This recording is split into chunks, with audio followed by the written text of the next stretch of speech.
बिस्मिल्लाहिर्रहमानिर्रहीम, अस्सलाम वालेकुम। खेलों की खबरों पर तबसरा और तज़कियों से स्कोर के एक और प्रोग्राम के साथ सैयद याया हुसैनी आपकी खिदमत में हाजिर है। पाकिस्तान के क़याम को 78 बरस से ज़ायद का अरसा बीत चुका है और तकरीबन इतनी ही पुरानी तारीख़ पाकिस्तान क्रिकेट की बैनुल-अक़वामी क्रिकेट में भी रक़्म हो चुकी है। इन 7 दहाइयों से ज़ायद के सफ़र में पाकिस्तान क्रिकेट ने उरूज बेशुमार सूरज तुलू होते देखे, वर्ल्ड चैम्पियन बनने के ख्वाब भी हकीकत बनते देखे और फिर ज़वाल, बेयकीनी और नाकामियों की तवील दास्तानें भी अपने दामन में समेटी। लेकिन शायद इन 78 बरसों में भी कभी किसी ने ये तसव्वुर ना किया हो कि एक वक्त ऐसा भी आएगा जब टेस्ट क्रिकेट में बांग्लादेश पाकिस्तान के लिए महज एक आसान हरीफ नहीं बल्कि खौफ की अलामत बन जाएगा। वो बांग्लादेश जिसके ख़िलाफ़ कभी बहस सिर्फ इस बात पर हुआ करती थी कि पाकिस्तान कितने बड़े मार्जिन से कामयाबी हासिल करेगा, जहां साबिक क्रिकेटर, तजुर्बाकार और शायकीन क्रिकेट की दिलचस्पी फ़तह के करीब तक ही महदूद हुआ करती थी, मगर गुज़िश्ता 2 बरसों में मंजरनामा यकसर तब्दील हो चुका है। बांग्लादेश ने 2024 में पहली मरतबा पाकिस्तान के ख़िलाफ़ टेस्ट सीरीज़ जीत कर तारीख़ रकम की और फिर इसी कामयाबी के तसलसल को अपने होम ग्राउंड पर भी बरकरार रखते हुए दूसरी टेस्ट सीरीज़ में भी पाकिस्तान को क्लीन स्वीप करके ये साबित कर दिया कि अब ताकत का तवाज़ुन तब्दील हो रहा है। दूसरी जानिब पाकिस्तान जो इस मरतबा वर्ल्ड टेस्ट चैम्पियनशिप के फ़ाइनल तक रसाई के ख्वाब आँखों में सजाए मैदान में उतरा था, इसी पाकिस्तान के लिए दौरा बांग्लादेश एक खौफनाक ख्वाब बन गया है। ऐसा ख्वाब जिसने न सिर्फ टीम की खामियों को बेनकाब किया बल्कि पाकिस्तान क्रिकेट के मुस्तकबिल भी कई सवालिया निशान छोड़ दिए। गुज़िश्ता 2 बरसों में बांग्लादेश ने पाकिस्तान के खिलाफ मुसलसल 4 टेस्ट मैचेस जीतकर अपनी सलाहियतों को मनवाया, बल्कि पाकिस्तान क्रिकेट के ज़वाल की एक तल्ख तस्वीर भी दुनिया के सामने रख दी। यह सिलसिला 2024 में रावलपिंडी से शुरू हुआ, जहां पाकिस्तान को पहले टेस्ट में 10 विकेटों की बदतरीन शिकस्त का सामना करना पड़ा। इसी सीरीज़ के दूसरे मैच में भी सूरत हाल न बदली और कौमी टीम 6 विकेटों से हार गई।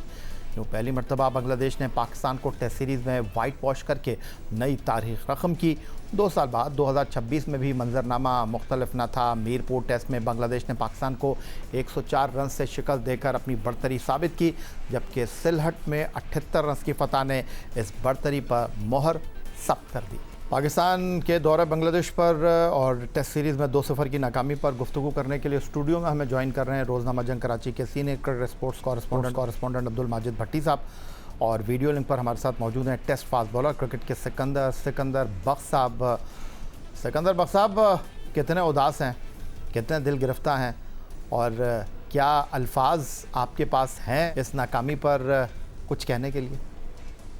या तो अभी तो आप कह रहे थे ना कि हमारी जो हिस्ट्री है उसके अंदर हमने कभी इतना बुरा नहीं, हमने एक दफा और भी देखा था जब हमारे बड़े लड़के सारे कैरी पैकर में गए थे खेलने के लिए, उस वक्त भी हमें काफी मार पड़ी थी, हर जगह इंग्लैंड में भी पड़ी थी, मगर उनके वापस आने से रिवाइव हो गया था।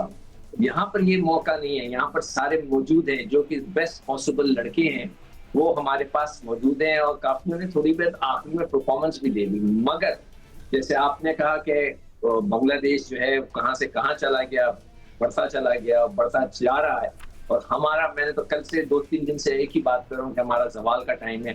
हम लोग सब बुरी तरह फंसे हुए, हमें इसमें से किसी तरह निकलना है, इसको अपने सिस्टम को सही करके, चीज़ों को सही करके अगर हम निकल गए तो ठीक है, मगर याद रखें या इसमें हमें 5-6 महीने, साल लगेगा अपने आप को दोबारा जो है पैरों पे खड़े होने के लिए। नए लड़के लाएं, उनको खड़ा करें, उनको बनाएं, तो ये सारी चीजों के लिए टाइम लगेगा। तो फिलहाल जो है हमें सब्र करना पड़ेगा। उसके फौरन बाद अभी जो था वनडे सीरीज है ऑस्ट्रेलिया की, दूसरा कोच आ जाएगा, व्हाइट बॉल से मैचेस होंगे, मगर हमें अपनी क्रिकेट को संभालना है, अदरवाइज वही होगा जो हॉकी के साथ हुआ। तो हमें बेहतर है कि अभी अच्छा वक्त है कि अभी हम पकड़ लें इसे, फिर वरना हम फिर रोते रह जाएंगे। हमारे साथ स्टूडियो में मौजूद हैं रोज़नामा जंग कराची के senior cricket sports correspondent Abdul Majid Bhatti साहब। अगर कर रहा तो 1999 में जब वसीम अकरम की क़यादत में पाकिस्तान बांग्लादेश से वर्ल्ड कप हारा तो आप इंग्लैंड में मौजूद थे। 2007 में आप जमैका में मौजूद थे जब पाकिस्तान को आयरलैंड के हाथों हैरान कुन नाकामी का सामना करना पड़ा, और अब ये जो बांग्लादेश के हाथों टीम पाकिस्तान को नाकामी का सामना करना पड़ा है, क्या कहेंगे आप? देखें, एक तो सिक्कू भाई जो बात कर रहे हैं इंतहाई अदब के साथ कि जब कैरी पैकर में पाकिस्तान के लड़के गए थे ना, तो पाकिस्तान ने न्यूजीलैंड को न्यूजीलैंड में टेस्ट सीरीज़ में हराया था। इंग्लैंड की टीम 3 टेस्ट खेलने पाकिस्तान आई थी, तीनों टेस्ट ड्रॉ हुए थे। जब पाकिस्तान इंग्लैंड गया था तो 3 में से 2 टेस्ट हारा था। उस वक्त भी सिक्कू भाई इतनी बुरी हालात नहीं थे। 1960s में कहा जाता है, जो आदादा शुमार बताते हैं कि इतना बुरा टाइम आया था, लेकिन ये टाइम शायद उससे भी थोड़ा ज़्यादा है। लेकिन देखें, इसमें कोई शक नहीं कि पाकिस्तान क्रिकेट का हाल बहुत बुरा है, लेकिन अगर हम अच्छे फैसले कर लें तो पाकिस्तान क्रिकेट का मुस्तकबिल, टाइम थोड़ा लगेगा, शायद तारीख हमें नज़र नहीं आ रहा, लेकिन हमने देखें, हमने प्लानिंग गलत की, हमने फैसले गलत किए। अब आप देखें, हम टेस्ट सीरीज़ को कितना, टेस्ट क्रिकेट को नॉन सीरियस ले रहे हैं कि हमने पिछली 4 सीरीज़ में 4 नए हेड कोच लेकर आ गए। अभी सरफराज, असद शफीक और उमर गुल को पीसीबी ने अनाउंस किया, ये नहीं बताया कि कितने अरसे के लिए अनाउंस हो रहे हैं। भाई जब आप माइक हैसन के 2 साल या 3 साल का कॉन्ट्रैक्ट है, इनका भी तो टाइम बताया ना कि इनको आपने या तो स्टॉप गैप अरेंजमेंट है या फिर मुस्तकिल है, तो कितने अरसे के लिए हैं। मेरे ख्याल में सिलेक्शन गलत हुई है। हमने, हमारे पास हमारी जो फास्ट बॉलिंग की या बॉलिंग की जो एक हिस्ट्री रही है, हमने एक से एक वर्ल्ड क्लास बॉलर प्रोड्यूस किए हैं, लेकिन आज पाकिस्तान के पास जो बॉलिंग अटैक है, मेरे ख्याल में पाकिस्तान के पास ऐसा बॉलिंग अटैक नहीं है जो 20 विकेटें ले ले, क्योंकि टेस्ट क्रिकेट हमेशा बॉलरों से जीती जाती है। हम कल भी बात कर रहे थे कि 278 भी पाकिस्तान की टीम पहली इनिंग्स में नहीं कर सकी। तो मेरे ख्याल में हमने सख्त फैसले शायद कुछ किए, कुछ नहीं किए, हम डबल माइंडेड रहे, टेस्ट क्रिकेट को हमने नॉन सीरियस लिया, तो आज हम बुरे हाल से दो चार हैं। लेकिन पाकिस्तान क्रिकेट में अगर आज भी बेहतर सिलेक्शन हो जाए, बेहतर टीम उतारी जाए ग्राउंड में, तो शायद इतने बुरे नताइज ना हो जितने बुरे नताइज हमें रिसेंट पास्ट में टेस्ट क्रिकेट में नज़र आ रहे हैं। अब्दुल माजिद भट्टी और सिकंदर बख्त हमारे साथ मौजूद हैं। उधर बांग्लादेश ने पाकिस्तान के खिलाफ 2026 की टेस्ट सीरीज़ सिर्फ बॉलिंग या कंडीशन के बलबूते पर नहीं जीती, बल्कि इस कामयाबी की असल बुनियाद उनके बैटर की गैर मामूली मुस्तकिल मिजाजी बनी। 2 टेस्ट मैचों पर मुश्तमिल इस सीरीज़ में बैटिंग के शोबे पर बांग्लादेशी बैटर ने उस अंदाज में हुक्मरानी की कि टॉप 5 रन स्कोर करने वाले पाकिस्तान का सिर्फ एक बैटर जगह बना सका, और वो wicket keeper batter Mohammad Rizwan थे। सीरीज़ में सबसे कामयाब बैटर रहे मुशफ़िक़ और रहीम, जिन्होंने 253 रन स्कोर किए, जिनमें 1 सेंचुरी और 1 निफ सेंचुरी शामिल थी। उनके बाद लुट्टन दास ने 239 रन के साथ पाकिस्तानी बॉलर को मुसलसल परेशान किए रखा। सिलहट टेस्ट में उनकी 126 रन की इनिंग्स ने न सिर्फ मैच बल्कि पूरी सीरीज़ का रुख मुतय्यन कर दिया। बांग्लादेश के कप्तान नजमुल हसन शांटो भी किसी से पीछे न रहे। उन्होंने 232 रन स्कोर किए और अपनी टीम को हर अहम मौके पर इस्तेहकाम फराहम किया। इसी फहरिस्त में मोमिनुल हक ने 199 रन के साथ चौथी पोजीशन हासिल की। अगरचे वो सेंचुरी मुकम्मल ना कर सके, लेकिन 2 निफ सेंचुरियों ने पाकिस्तानी बॉलर्स के लिए मुश्किलात में इजाफा किए रखा। पाकिस्तान की जानिब से टॉप 5 में वाहिद नाम मोहम्मद रिजवान का रहा, जिन्होंने 181 रन स्कोर किए। बांग्लादेश ने पाकिस्तान के खिलाफ 2 टेस्ट मैचों की सीरीज़ में सिर्फ बैटिंग ही नहीं बल्कि अपनी बॉलिंग खुसूसन स्पिन अटैक के ज़रिए भी मुकम्मल बढ़तरी साबित की। ख़ासतौर पर तेजुल इस्लाम और मेहदी हसन महराज ने अपनी स्पिन बॉलिंग से पाकिस्तानी बैटर की तकनीकी खामियों को बेनकाब कर दिया। सीरीज़ के सबसे कामयाब बॉलर तेजुल इस्लाम रहे, जिन्होंने सिर्फ 2 मुकाबलों में 13 विकेटें अपने नाम की। सिलहट टेस्ट में उनकी 6 विकेट की तबाहकुन बॉलिंग ने पाकिस्तान की आखिरी उम्मीदें भी ख़त्म कर दी। उनके साथ नौजवान फास्ट बॉलर नाहिद राना ने भी गैर मामूली कारकर्दगी दिखाई। उन्होंने 11 विकेटें अपने नाम की, जबकि एक इनिंग में 5 विकेट लेकर पाकिस्तान के टॉप ऑर्डर को शदीद नुकसान पहुंचाया। इस फहरिस्त में पाकिस्तान की जानिब से सबसे नुमाया बॉलर मोहम्मद अब्बास रहे, जिन्होंने 10 विकेटें हासिल की। बांग्लादेश के ऑलराउंडर मेहदी हसन मिराज ने भी 9 विकेटें अपने नाम करके सीरीज़ में अहम किरदार अदा किया। पाकिस्तान की जानिब से खुर्रम शहजाद ने एक मैच में 8 विकेटें लेकर मुतासिर किया, लेकिन मजमूई तौर पर पाकिस्तानी स्पिनर्स वो असर छोड़ने में नाकाम रहे जिसकी सीरीज़ में ज़रूरत थी। सिकंदर बख्त और अब्दुल माजिद भट्टी साहब हमारे साथ मौजूद हैं। क्या कुछ करना चाहिए? मेरे हालात ऐसे हैं, मैं किसी को बता भी नहीं सकता। लेकिन सिकंदर बख्त और माजिद भट्टी के पास कहने के लिए बहुत कुछ है। जानेंगे एक ब्रेक के बाद।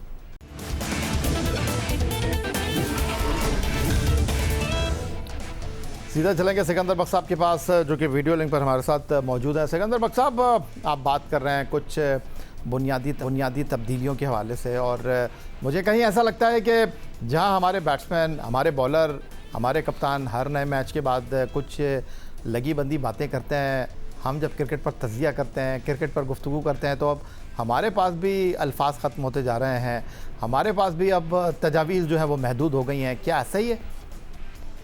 ये तो कभी वो मैच का जिक्र कर रहे थे ना, आपके भट्टी साहब वहाँ मौजूद थे, वो एक तो दोनों वनडे मैचेस थे ना, जी। और टेस्ट क्रिकेट में तो आपको बहुत मौके मिलते हैं ना अपने आप को कम बैक करने का। टेस्ट क्रिकेट के अंदर आपके पास 2 इनिंग्स होती हैं, ओवर्स बहुत होते हैं, you can make a come back. और वनडे के अंदर एक दफा या T20 के अंदर एक दफा निकल गए हाथ से चीजें तो भी काबू में नहीं आती।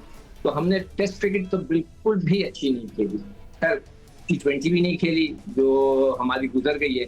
अब काबू में क्या करें, देखें अभी आप प्रोग्राम में हम लोग सब जिक्र कर रहे थे कि शायद फकर और साइम अनफिट हो गए। भाई देखें यहाँ पे अगर वो अनफिट हो गए तो क्रिकेट बोर्ड को कंट्रोल लेना चाहिए ना। वो कहें कि कोई सेंट्रल कॉन्ट्रैक्ट नहीं, कोई आपको कोई एनओसी नहीं मिलेगा, कहीं नहीं जाएंगे, फिट होके फिटनेस दिखाएं, ये तो करें। और मैं पहले भी कहा था कि ए हटा रहे, उन्होंने ए हटा दिया, अब आप बीएनसी भी हटाएं। अगर आपकी टीम की परफॉर्मेंस पैथेटिक है तो आपकी सैलरी भी नीचे गिरनी तो चाहिए। सिकंदर बख्श साहब, सेंट्रल कॉन्ट्रैक्ट का सी बचेगा सिर्फ? हाँ, सी दें और डी दें। छोटे बच्चों को, यंगस्टर्स को बोलें कि जी आप टॉप, देखिए असूलन क्या होना चाहिए कि जो 10 लड़के टॉप करते हैं बॉलिंग में और बैटिंग में, कायदे ट्रॉफी में या फर्स्ट क्लास क्रिकेट के अंदर, आप उनको छोटी छोटी अमाउंट का एक कॉन्ट्रैक्ट दें ताकि आप इंस्पायर हो कि मैं परफॉर्मेंस करूं और आप अच्छी क्रिकेट खेलें। हम कुछ देते ही नहीं, हम उनको दे रहे हैं कि जिन्होंने वर्ल्ड कप भी खेल लिया, फेल हो गए, PSL भी खेल लिया, वो 6-6 करोड़ रुपए लेके जा रहे हैं। और वो बच्चे जो मेहनत करके खेलते हैं उनको तो कुछ भी नहीं मिल रहा है। तो आपको क्रिकेट बोर्ड को बहुत सी तब्दीलियां करनी है। अब वो कौन करेगा मुझे नहीं पता। मैंने आज सुबह की भी प्रोग्राम में बोला कि नए एक डोमेस्टिक के बंदे आ गए हैं, क्या कभी उन्होंने क्रिकेट खेली है? मैं जानना चाहता हूँ, आप लोग जरा प्लीज बताएं। मतलब भट्टी साहब वो पहले वाले ने कहते थे मैंने भाई 5-6 फर्स्ट क्लास मैच कह रहे हैं खेली हुई।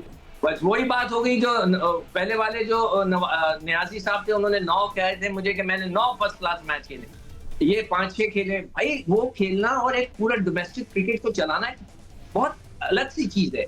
तो कम से कम देखिए, फाइनेंस कोई और चलाए, HR कोई और चलाए, इन चीजों को कोई और चलाए, मगर जहां क्रिकेट इन्वॉल्व होती है वहां पक्का क्रिकेटर होना चाहिए जो जिसको कुछ क्रिकेट के बारे में पता हो। पहले भी वो भंड मार के चले गए और ये फिर मारेंगे, तो ये चीजें हमें देखनी पड़ेंगी। क्रिकेट बोर्ड को चाहिए सिर्फ अब सी का हटा के आप डी का कॉन्ट्रैक्ट दें, जिसको लेना है ले, नहीं लेना है NOC ना दें। सिकंदर बख्श साहब ने जो मौजू इस वक्त छेड़ा है माजिद भट्टी साहब, साइम अयूब और फ़खर जमान के हवाले से कि PSL के बाद तो हम टेस्ट क्रिकेट खेल रहे हैं और तो हमने क्रिकेट ही नहीं खेली, तो ये दोनों खिलाड़ियों का अनफिट होना एक है। और ये सवाल फिर बाबर आजम के ऊपर भी उठता है, वो जहाज़ में बैठे तो फिट थे, जहाज़ से उतरे तो अनफिट हो गए। देखिए फिटनेस के इशू तो यही अब पाकिस्तान टीम के साथ बहुत अरसे से चल रहे हैं और आपको पता है कि काफ़ी टाइम हो गया।